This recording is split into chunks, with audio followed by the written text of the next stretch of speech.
On est arrivé au lac Isly, le lac légendaire Isly.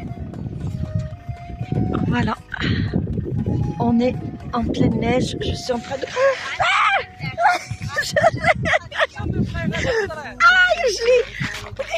Le lac légendaire, après on va voir Tislitz. Alors Isly c'est le marié en amazigh. Je fais attention parce que tout à l'heure mon pied s'est enfoncé jusqu'au genou et je n'arrivais plus à sortir. Donc voilà la nature au Maroc. C'est merveilleux. Je fais attention. Regardez, c'est magnifique. C'est magnifique.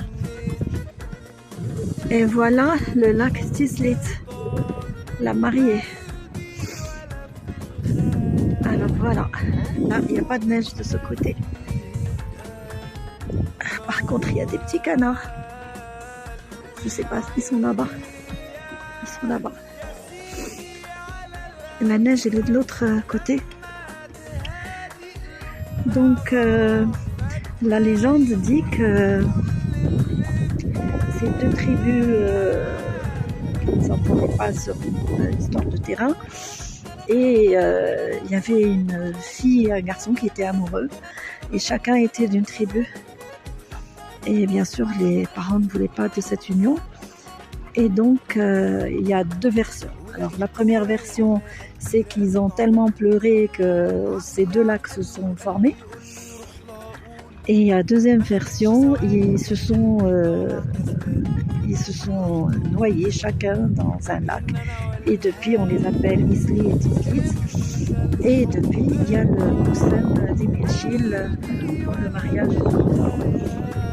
Les gens viennent de différents doigts avoisinants et il y a une cérémonie pendant une semaine pour les gens, pour leur permettre de se marier.